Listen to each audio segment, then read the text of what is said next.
Good morning to all of you. आज हम लोग एक विशेष प्रकार के संदर्भ में बात करेंगे, जो कि आप ऊपर फिगर देख रहे हैं, सभी स्थितियों के बारे में आज चर्चा किया जाएगा। तो आज हम लोग जो है एक विशेष टॉपिक को पढ़ेंगे, जिससे हम लोग माइक्रो इकोनॉमिक्स के अंतर्गत जो है इक्विलिब्रियम की बात करते हैं। ठीक है, तो सबसे पहले यानी कि हमें कॉन्सेप्ट ऑफ इक्विलिब्रियम के बारे में जानना होगा कि इक्विलिब्रियम का कॉन्सेप्ट क्या होता है, क्योंकि यहाँ से प्रश्न अक्सर परीक्षा में पूछा जाता है। जैसे अभी जो जीडीसी का एग्ज़ाम हुआ, उस जीडीसी के एग्ज़ाम में जो है एक प्रश्न पूछा गया था।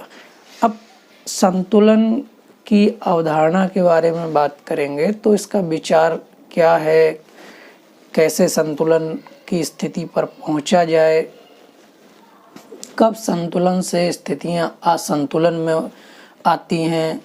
अब विभिन्न प्रकार के जो संतुलन है उसमें स्टैटिक कंडीशन क्या है, डायनामिक कंडीशन क्या है, न्यूट्रल कंडीशन क्या है, पार्शियली कंडीशन क्या है, जनरल कंडीशन क्या है, यानी it's mean types of equilibrium. ठीक है, इनको हम जो है टाइप्स ऑफ इक्विलिब्रियम में क्या कर सकते हैं, विभाजित कर सकते हैं। जैसे स्थैतिक संतुलन, जिसे हम लोग स्टैटिक इक्विलिब्रियम के नाम से जानेंगे, डायनामिक इक्विलिब्रियम, प्रावैगिकी संतुलन। फिर इसके साथ आगे हम चलेंगे तो हम ये कह सकते हैं कि स्थिर और अस्थिर। ठीक है, यानी कि जो आपका स्टैटिक है वर्जन डायनामिक। ठीक है, तो ये जो है वर्सेस डायनामिक, तो इसकी बात हो सकती है। न्यूट्रल यानी कि आपका तटस्थ संतुलन कब होगा, इसकी बात हो सकती है। और इसके साथ ही पार्शियली इक्विलिब्रियम, इसकी बात होगी। तो इन सभी में सबसे इम्पोर्टेंट कौन सा है, और जहाँ से प्रश्न अक्सर परीक्षा में पूछे जाते हैं। तो देखिए, संतुलन की जब आप अवधारणा की बात करेंगे कि ये जो संतुलन है वो उसका कॉन्सेप्ट क्या है, तो सबसे पहले ऑरिजिन पर चलना होगा हमें कि संतुलन जो है, जिसे हम इक्विलिब्रियम कह रहे हैं, वो इक्विलिब्रियम का ऑरिजिन कहाँ से हुआ है। तो लैटिन लैंग्वेज के इक्विलिब्रियम से जो है इक्विलिब्रियम बना हुआ है, जिसका मतलब होता है समान तुलन। यानी समान तुलन का मतलब होता है, फिजिक्स में यदि हम बात कर रहे हैं तो ये फिजिक्स से ही लिया गया है। फिजिक्स में यदि हम बात कर रहे हैं तो इसका मतलब होता है कि कोई भी वस्तु जो एक गतिशील अवस्था में है, यानी कि मूवमेंट कर रही है, लेकिन उसमें क्या है कि परिवर्तन की दर निगलेक्ट है, यानी उसमें कोई किस दर से परिवर्तन हो रहा वो नहीं है। वो जैसे एक मूवमेंट कर रही है, ये जैसे मान लो एक ये पेन है, जैसे ये है, ये मान लो क्या कर रहा है, ये मान लेते हैं एक गेंद है। ठीक है, अब ये गेंद है, मैंने इसको जो है मूव करा दिया, तो ये जो है क्या कर रही है, एक गतिशील अवस्था में है। अब ये क्या है कि गतिशील अवस्था में है, इसमें कोई परिवर्तन नहीं हो रहा है। ठीक है, यानी परिवर्तन की दर क्या होती है, शून्य होती है। ठीक है, अब यहाँ पर हम ये कह सकते हैं कि जो संतुलन है, यानी कि समान तुलना जिसे हम कर रहे हैं, ये वह स्थिति है जिसमें विरोधी शक्तियाँ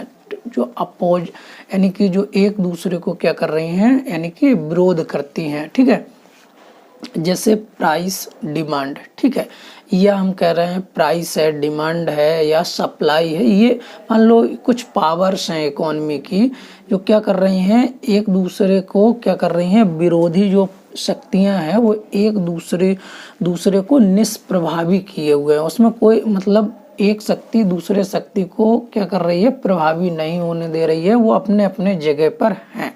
कांस्टेंट हम कह सकते हैं, कांस्टेंट के साथ ही हम ये भी कह सकते हैं कि वो कार्य नहीं कर रही हैं, डीएक्टिव हैं। अब शिटोवस्की एक सबसे अच्छा डेफिनेशन देते हैं, यानी कि जो संतुलन की धारणा है उसको आप नोट कर लीजिएगा, मैं बोल दे रहा हूँ। जैसे वो कह रहे हैं कि एक बाजार या एक अर्थव्यवस्था या व्यक्ति या फर्म या उसके अन्य समूह उस समय संतुलन की स्थिति में होते हैं जब उसका कोई भी सदस्य अपने व्यवहार में परिवर्तन की आवश्यकता अनुभव नहीं करता है।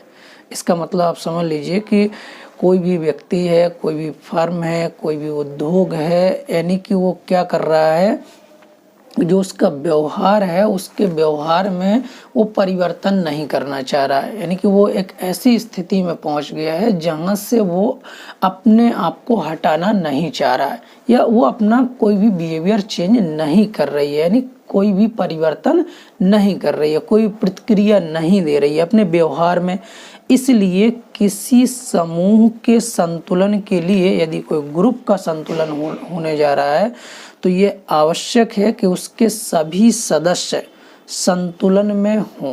यानी कि यदि हम मान लो ग्रुप के संतुलन की बात कर रहे हैं, मान लो 10 लोगों का ग्रुप है, तो ये जो है आवश्यक है कि 10 लोगों का जो व्यवहार है वो कैसा हो, एक समान हो, तभी वो 10 लोग ग्रुप के संतुलन की बात हो पाएगी, अदरवाइज वो संतुलन की बात नहीं हो पाएगी। तो वो कह रहे हैं कि उसके जो सब सदस्य हैं वो संतुलन में हो और प्रत्येक सदस्य का संतुलन व्यवहार हर अन्य सदस्य के संतुलन व्यवहार के अनुरूप हो। यानी यदि कोई सदस्य है वो अपना व्यवहार कर रहा है तो उसे इसी तरह से व्यवहार करना होगा कि जो सभी सदस्य हैं उस ग्रुप के, उन सभी सदस्यों के ग्रुप के व्यवहार के क्या हो, अनुरूप हो। यदि उसमें से प्रतिकूल होता है तो इसका मतलब है उस संतुलन से कहाँ हो गया, असंतुलन के तरफ हो गया। तो ये कॉन्सेप्ट ऑफ इक्विलिब्रियम है। कॉन्सेप्ट ऑफ इक्विलिब्रियम का मतलब है साधारण शब्दों में कि आप एक ऐसी अवस्था में पहुंच गए हैं या ऐसी अवस्था में हैं जहां से आप हटना नहीं चाह रहे हैं। ठीक, जैसे ये जो फिगर दिया हुआ है इस फिगर को हम लोग क्या है समझते हैं। जैसे मान लीजिए ये सप्लाई साइड है और ये डिमांड साइड है। ठीक है, अब यहाँ पर डिमांड और सप्लाई ये दोनों पावर्स जब एक दूसरे को जिस पॉइंट पर काटती हैं वहीं पर क्या हो जाता है, इक्विलिब्रियम हो जाता है, संतुलन हो जाता है। जैसे मान लो ये लंब अक्ष पर प्राइस को रिप्रेजेंट किया गया, आधार अक्ष पर क्वांटिटी को रिप्रेजेंट किया गया। अब यदि यहाँ पर हम ओपी के बराबर कीमत देने के लिए तैयार हैं और ओ क्यू मात्रा को हम प्राप्त करने के लिए तैयार हैं, ये सप्लाई है इतनी और ये जो है डिमांड है, तो इस वाले पॉइंट पर जो है इक्विलिब्रियम है। अब कोई व्यक्ति है, कोई उपभोक्ता है, इस जगह वो संतुलन में है, अब वो यहाँ से हटना नहीं चाहता है। अब यदि यहाँ पर ये दोनों शक्तियाँ क्या हैं, एक दूसरे को निष्प्रभावी यानी कि किए हुए हैं। अब यदि मान लो कोई एक शक्ति क्या होती है, एक्टिव होती है, या दोनों शक्तियां एक्टिव होती हैं, ठीक है, तो इसमें संतुलन की जगह असंतुलन उत्पन्न होगा। जैसे हम ये कहें कि प्राइस जो है घटकर P2 पॉइंट पर आ जाए, ठीक, कीमत में परिवर्तन होगा, तो ये प्रभावित करेगा किसे, डिमांड को, तो मांग की मात्रा क्या हो जाएगी, बढ़ जाएगी। लॉ ऑफ डिमांड जनरली आप जान रहे हैं कि यदि कीमत में कमी होती है तो मांग में क्या होती है, वृद्धि होती है।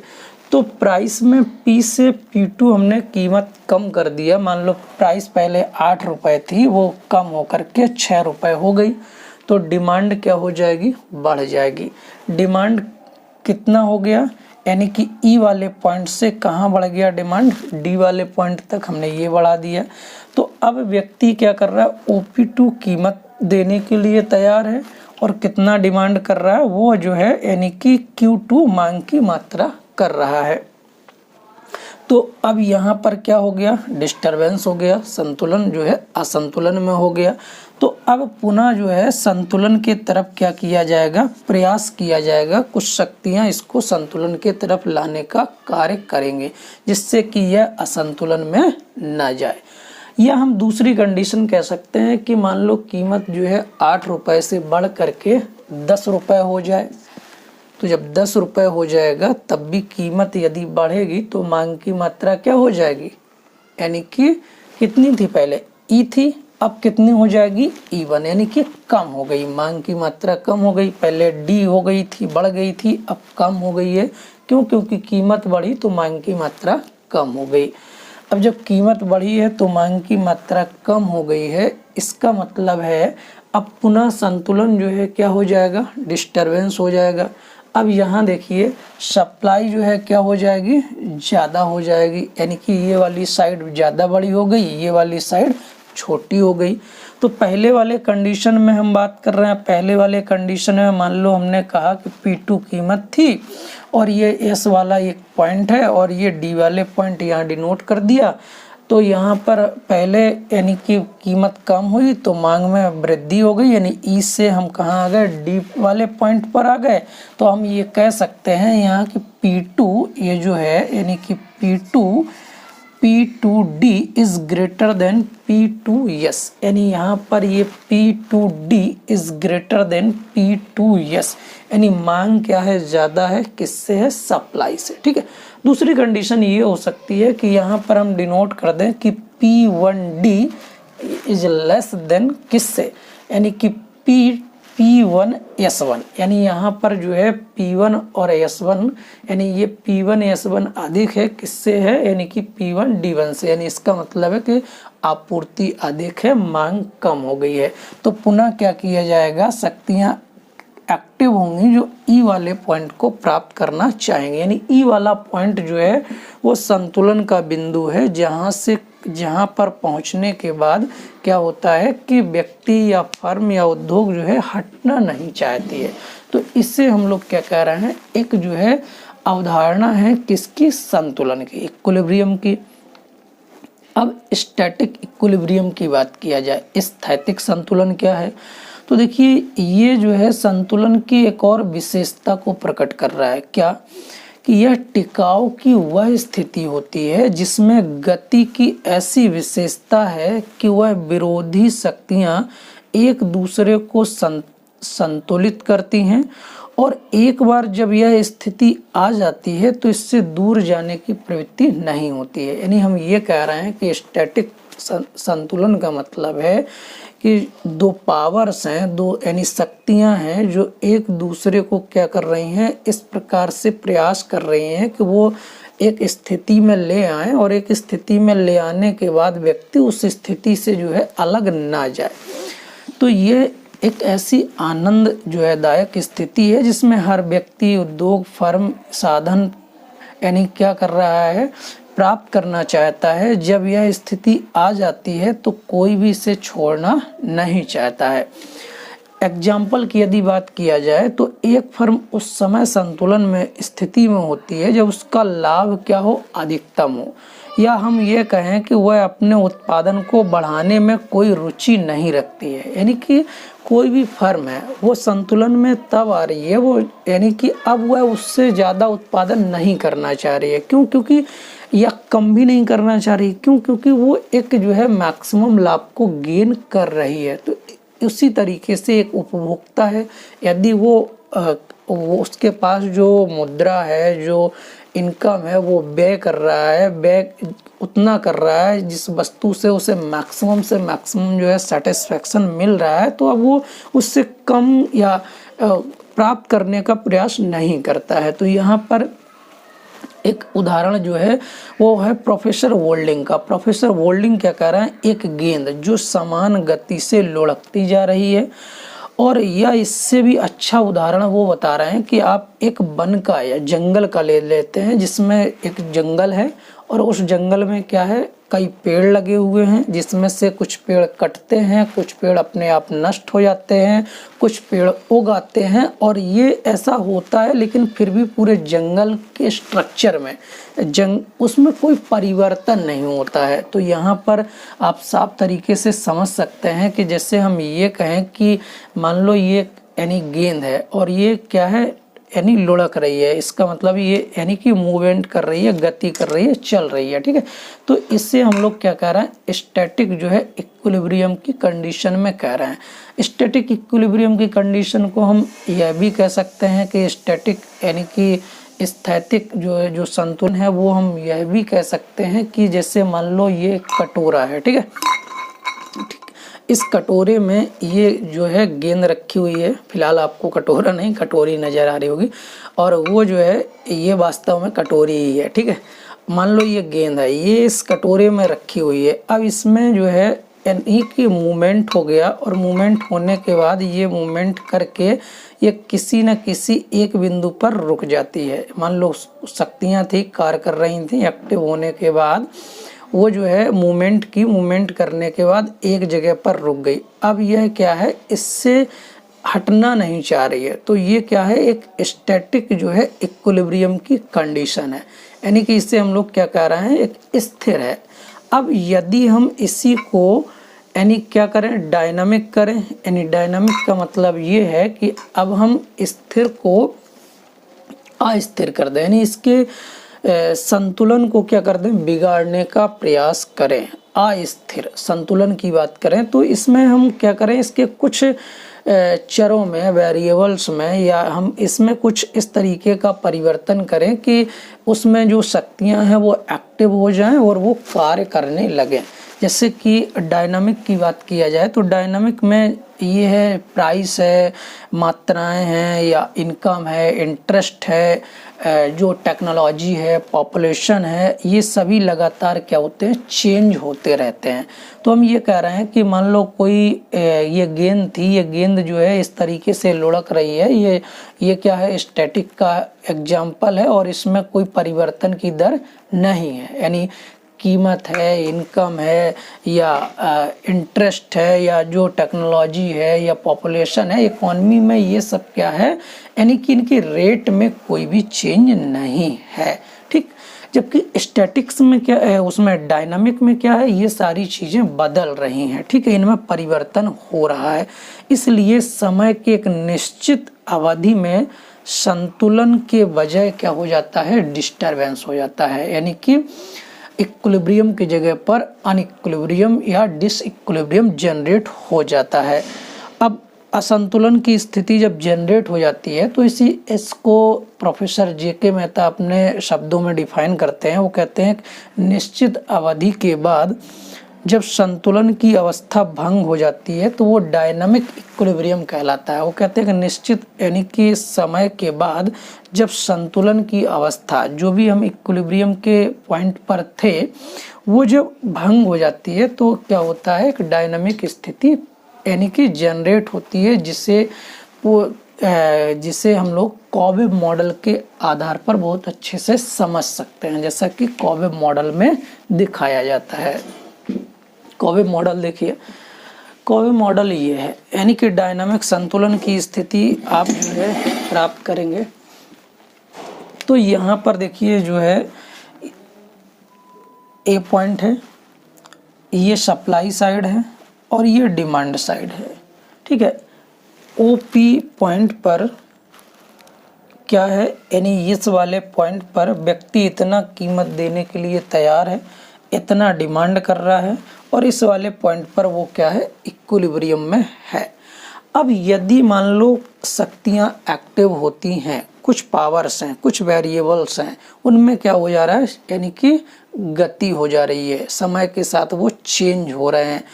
तो जब गति हो रही है, मान लेते हैं जैसे यानी कि प्रोफेसर जो है एमएल झिंगन जो है अपनी किताब में लिख रहे हैं, एग्जाम्पल लेते हुए वो कहते हैं कि मान लो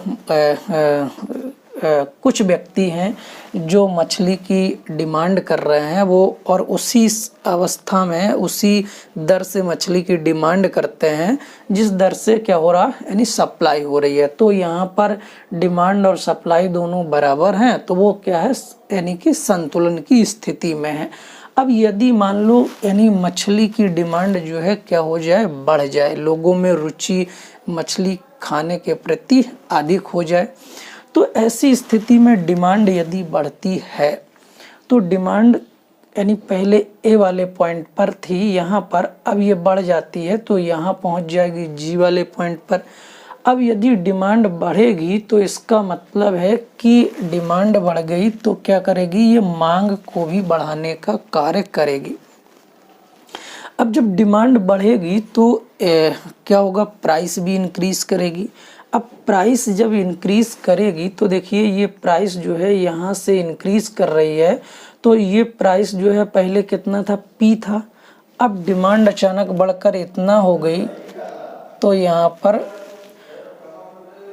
डिमांड जो है यहाँ पर क्या है यानी कि बढ़ गई, तो बढ़ने के बाद अब कीमत क्या होगी, बढ़ेगी और बढ़ करके कहाँ पहुँच जाएगी, P1 पॉइंट पर पहुँचेगी। अब P1 पॉइंट पर कीमत जब पहुँचेगी तो इसका मतलब यह हुआ कि मांग बढ़ी, इसके वजह से कीमत क्या हो गई, बढ़ गई। यानी ये वेरिएबल्स था, चेंज हुआ, इसने जो है यहाँ प्राइस को बढ़ाया। अब कीमत बढ़ गई तो क्या किया जाएगा कि पुनः जो संतुलन हुआ है वो एक नए जगह पर हो गया।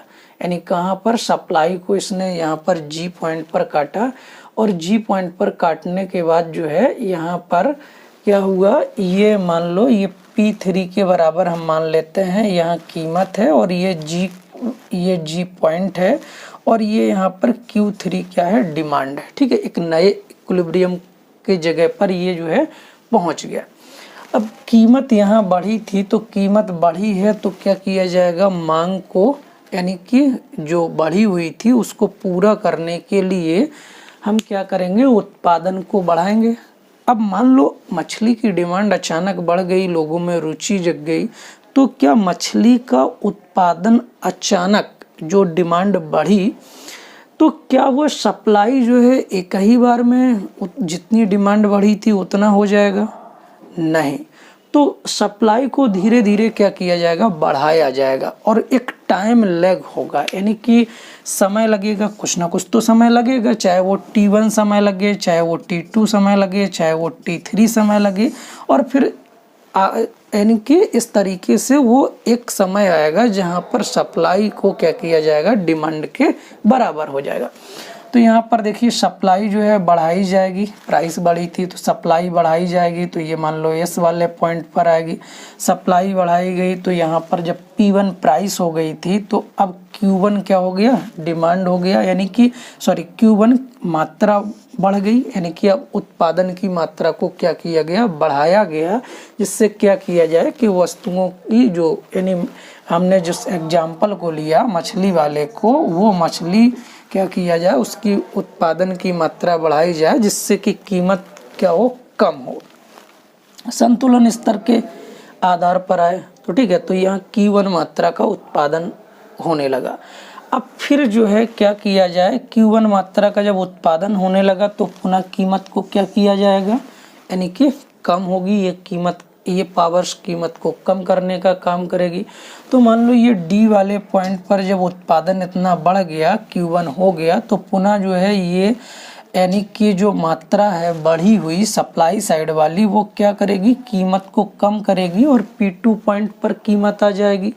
अब ये पॉइंट यानी कि P2 हो गया, कीमत आ गई। अब ये पॉइंट जो है सप्लाई को ये इधर वाले पॉइंट पे काट रहा है, तो इसका मतलब अब उत्पादन कितना हो जाएगा, Q2 होगा, और प्राइस कितना हो गया, P2, यानी कि अब ये जो है Q3 से उत्पादन Q2 क्या हो गया, कम हो गया।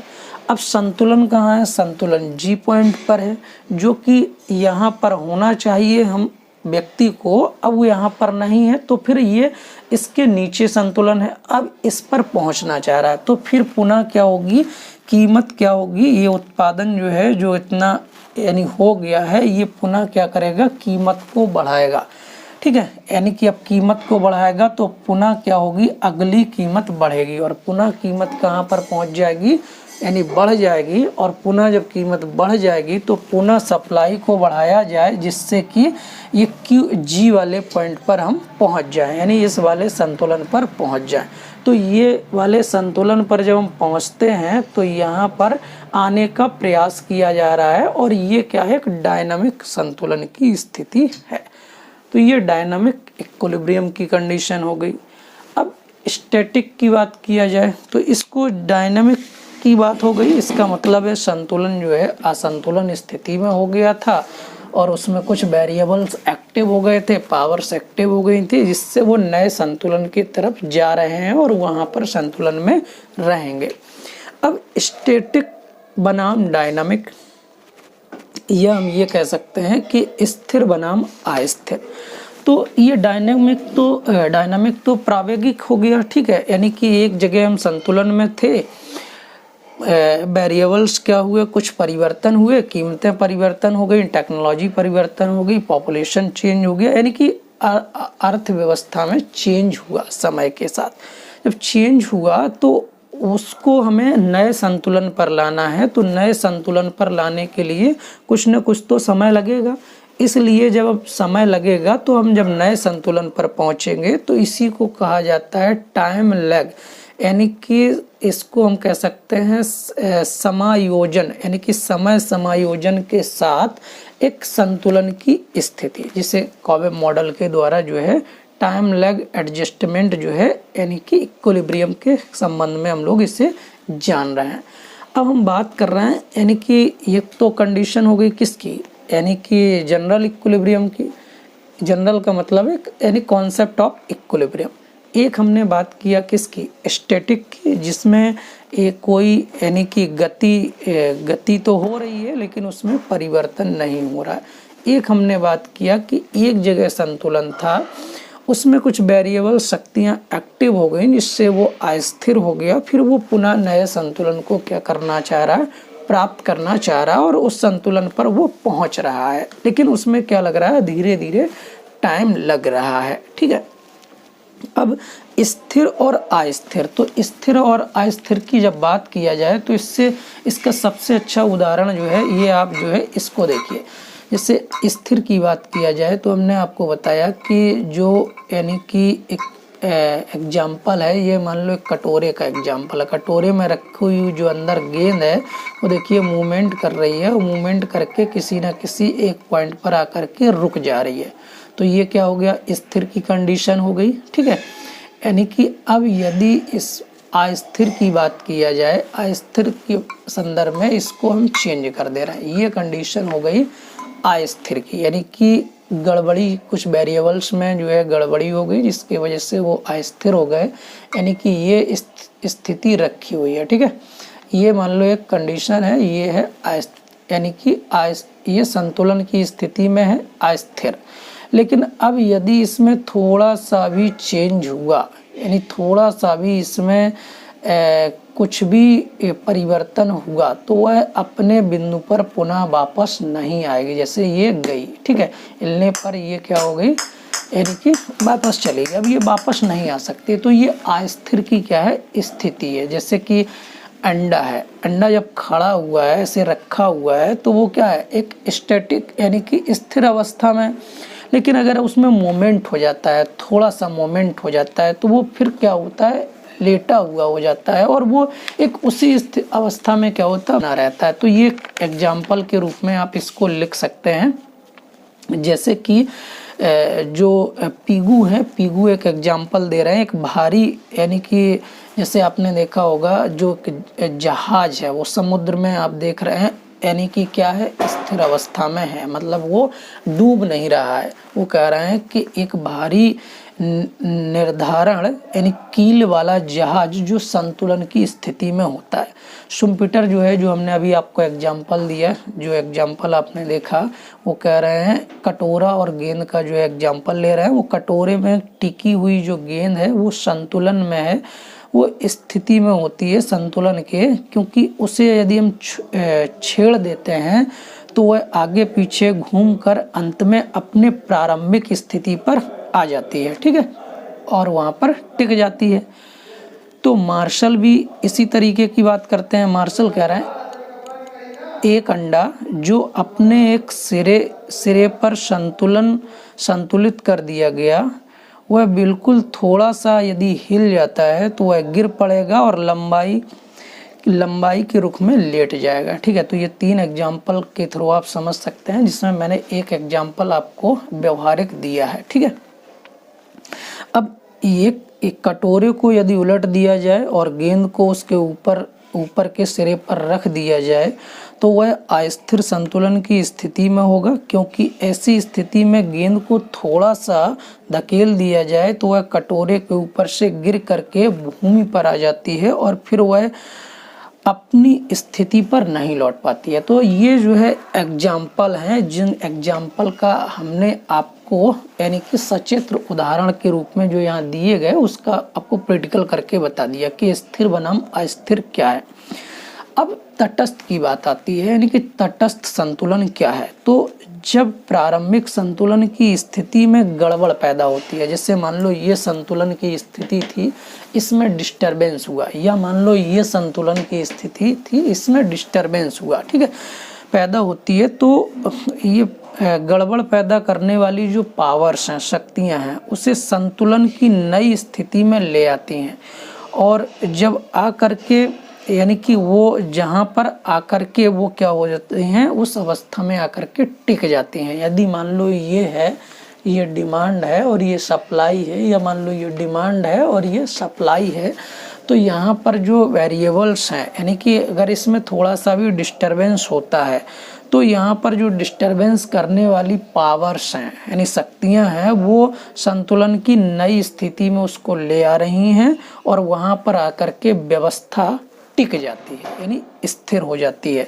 जैसे फॉर एग्जांपल बिलियर्ड होती है, उसकी जो मेज होती है, उसकी मेज पर आप देखिए, जब एक गेंद आप छोड़ देते हैं, तो जब गेंद छोड़ दी जाती है तो वह क्या होती है, नई स्थिति को यानी कि प्राप्त कर लेती है और नई स्थिति पर पहुंच करके वो संतुलन में हो जाती है। जैसे फॉर एग्जांपल, यानी कि जो उदाहरण आपने देखा ये इस फिगर के बारे में, आप देखिए ये यहाँ पर ये डिमांड है और ये सप्लाई है, और ये मान लो पी पॉइंट है, ये पी पॉइंट पर संतुलन में है इतना, यानी कि इस वाले पॉइंट पर जो है इक्विलिब्रियम की कंडीशन है, ई पॉइंट है। यहाँ पर डिमांड और सप्लाई जो है क्या है, एक दूसरे के बराबर हैं, और यहाँ पर यानी कि क्यू मात्रा का उत्पादन हो रहा है। अब मान लो यदि वस्तु की प्राइस जो है बढ़ जाती है, तो यहाँ पर यानी कि प्राइस बढ़ने पर मांग पर कोई भी प्रभाव नहीं पड़ रहा है, मांग उतनी ही है, सप्लाई भी जो है और यानी कि डिमांड भी, ये पावर्स क्या है, उतनी ही है, एक दूसरे के बराबर। तो संतुलन नए वाले बिंदु पर पहुंच जाता है, यानी कि प्राइस जो है पी से P1 हो गई, तो मांग की मात्रा पर कोई भी प्रभाव नहीं पड़ा। इसी को हम लोग क्या कह रहे हैं, तटस्थ संतुलन। या हम ये कहें कि ये P वाले पॉइंट पर यानी कि यहाँ पर कीमत है और यहाँ पर ये मान लो यानी कि पहले व्यक्ति E वाले पॉइंट पर संतुलन में था, ये प्रारंभिक संतुलन में था। अब वो इतनी क्या कर रहा था, Q यानी कि OQ मांग कर रहा था, OP कीमत पर था। अब यदि जो है डिमांड बढ़ जाए, अचानक ये पावर क्या हो जाए, यानी कि ये डिमांड वाली शक्ति जो है बढ़ जाए, तो अब ये बढ़ जाएगी तो संतुलन कहाँ हो जाएगा, यानी कि ये यहाँ पर पहुँचना चाह रहा है, नए वाले संतुलन पर पहुँचे और वहीं पर आकर के व्यवस्था क्या हो, टिक जाए, ठीक, यानी यहीं पर आके टिक जाए। तो अब मान लो यहाँ पर डिमांड बढ़ी, तो डिमांड बढ़ेगी तो प्राइस भी बढ़ जाएगी, P1 हो जाएगी। अब प्राइस बढ़ेगी तो अब पुनः प्राइस बढ़ गई है, तो इसको कम करने के लिए क्या किया जाए, यानी कि सप्लाई को बढ़ाया जाएगा। सप्लाई यदि बढ़ेगी तो पुनः कीमत क्या हो जाएगी, कम हो जाएगी। और इस तरीके से ये जो है इस वाले पॉइंट के एक समान गति से क्या होती रहेगी, इर्द गिर्द चलती रहेगी। तो इसी को कहा जा रहा है क्या, यानी कि न्यूट्रल जो है इक्विलिब्रियम, यानी कि हम जिस संतुलन पर थे उसके बाद यदि परिवर्तन हो रहा है तो हम नई व्यवस्था पर आकर टिक गए हैं, और इसमें जो वेरिएबल्स हैं ये उसी तरीके से मूवमेंट कर रहे हैं, वो अपने जो है वहाँ व्यवस्था से हट नहीं रहे हैं, ठीक है। उसी तरीके से पार्शियल इक्विलिब्रियम की बात किया जाए, यही इम्पॉर्टेंट है। पार्शियल इक्विलिब्रियम जो है ज़्यादातर परीक्षा में आता है, ना तो हमारे लिए यानी कि तटस्थ इक्विलिब्रियम, यानी कि इसकी बहुत ज़्यादा अध्ययन करने की ज़रूरत है, और ना ही हम जो है यानी कि किसका, ये जो आपका कांस्टेंट है उसकी बात करेंगे, हम पार्शियली की बात करेंगे। पार्शियल इक्विलिब्रियम यही मार्शल के अकॉर्डिंग बहुत ही इम्पॉर्टेंट है। तो स्टिगलर कह रहे हैं आंशिक संतुलन वह है जो केवल सीमित आंकड़ों पर आधारित है। It's mean we can say that कि अदर वेरिएबल आर कांस्टेंट, ठीक है, अन्य चरों को हम क्या कर रहे हैं, स्थिर रख रहे हैं, और किसी भी एक चर में यानी कि हम परिवर्तन कर रहे हैं और उसी की मांग और यानी कि कीमत का अध्ययन कर रहे हैं। जैसे फॉर एग्जांपल सबसे अच्छा उदाहरण वस्तु की कीमत है, ठीक, ये एक व्यवहारिक उदाहरण है। कीमत का मतलब ये है कि मान लो यदि हम इस पेन की डिमांड कर रहे हैं, ठीक है, इस पेन की यदि हम डिमांड कर रहे हैं तो इस पेन की कीमत दी हुई है। इसके साथ अदर जो पेन है या अदर कमोडिटीज़ हैं वो हम क्या कर रहे हैं, अदर पेन का जो प्राइस है या अदर जो कमोडिटीज़ हैं, वस्तुएं हैं जो इसको प्रभावित कर सकती हैं, एज लाइक अ इंक, ठीक है, as like a colour, as like a qualities जो भी हैं उनको हम क्या कर रहे हैं, कांस्टेंट मान ले रहे हैं, ठीक है। तो आंशिक संतुलन ये बताता है कि ये जो है सीमित आंकड़ों पर आधारित है और यही इम्पॉर्टेंट है। सीमित आंकड़ों का मतलब ये है कि हम कुछ वेरिएबल्स को कांस्टेंट मान रहे हैं और उनको कांस्टेंट मान करके हम किसी भी वेरिएबल्स में परिवर्तन करके उसका क्या कर रहे हैं, स्टडी कर रहे हैं, ठीक है। तो यहाँ पर ये एग्जाम्पल काफ़ी इम्पॉर्टेंट हो जाता है। उसी तरीके से जैसे आप जो है इसकी आंशिक संतुलन की जो बात है वो मार्शल का अर्थशास्त्र अधिकतम जो है आंशिक संतुलन की बात कर रहा है। वो कह रहे हैं कि मान लो वस्तु की ये जो है उदाहरण जो अभी जीडीसी में पेपर आया है उस पेपर में क्वेश्चन पेपर जो हुआ उस पेपर में क्वेश्चन था और क्वेश्चन इस तरीके से था कि मान लो ये फिगर है, इस फिगर में ये जो है जो डी है वो जो है फंक्शन ऑफ पी दिया हुआ है और यस है वो भी फंक्शन ऑफ पी दिया हुआ है, ठीक है। यानी इसका मतलब है जो कोई समय है, टी समय है जो भी है उसमें कीमत क्या है, कीमत जो है दोनों के साथ रिलेट कर रही है, ठीक है। तो अब ये जो है हमने क्या किया कि मान लिया ये जो है संतुलन कहाँ पर होगा, जहाँ पर डी इक्वल टू यस होगा और ये दोनों किसका फंक्शन है, फंक्शन ऑफ पी हो गया, ठीक है। तो यहाँ पर ये क्या है, आंशिक संतुलन की बात कर रहे हैं और ये क्या स्थित है, यानी कि जहाँ पर डिमांड और सप्लाई दोनों एक दूसरे के बराबर हों, यानी इस वाले पॉइंट पर तो इक्विलिब्रियम होगा। लेकिन अब ये दो यानी पी का संबंध क्या है, इससे भी है इससे भी है, यानी पी जो वेरिएबल है यानी इकोनॉमी में एक वेरिएबल एक चर कई अन्य चरों से संबंध रखता है। तो एक चरों का कई अन्य चरों से संबंध होता है। यदि हम किसी इकोनॉमी में परिवर्तन करना चाहते हैं तो हम कुछ चर में परिवर्तन करके उसके पूरे स्ट्रक्चर में परिवर्तन कर सकते हैं या उसके पूरे स्ट्रक्चर को ही हम चेंज करके नए स्ट्रक्चर में परिवर्तन कर सकते हैं। तो यहाँ पर यही जो है दिया हुआ था और यहाँ पर पूछा था कि कौन सा संतुलन होगा। तो मार्शल हमने आज जैसा कि आपको बताया, मार्शल क्या कर रहे हैं कि वो कह रहे हैं कि एक वस्तु की कीमत है, अगर हम इसका जो है वस्तु की कीमत का उदाहरण लें तो बहुत अच्छा है, क्योंकि एक वस्तु की कीमत क्या करती है, अन्य कई वस्तुओं के कीमतों से प्रभावित होती है और भी अन्य कारकों से प्रभावित होती है। तो हम क्या कर रहे हैं, अदर फैक्टर या अदर वेरिएबल आर कांस्टेंट। हम ये मान ले रहे हैं उपभोक्ता की रुचि या नदीमान स्थिर है, उपभोक्ता की हम ये मान ले रहे हैं कि आय स्थिर है, हम उपभोक्ता का ये मान ले रहे हैं कि कुछ और भी जो यानी कि वेरिएबल्स है वो कांस्टेंट है और कुछ है हम परिवर्तन करके उसको अध्ययन कर रहे हैं। तो वो कहलाता है पार्शियली इक्विलिब्रियम, आंशिक संतुलन। यानी इसमें हम ये कह रहे हैं आंशिक संतुलन बहुत ही महत्वपूर्ण है। अब ये महत्वपूर्ण है, मार्शल इसी की बात कर रहे हैं। तो आंशिक और स्थिर संतुलन जिसमें पार्शियल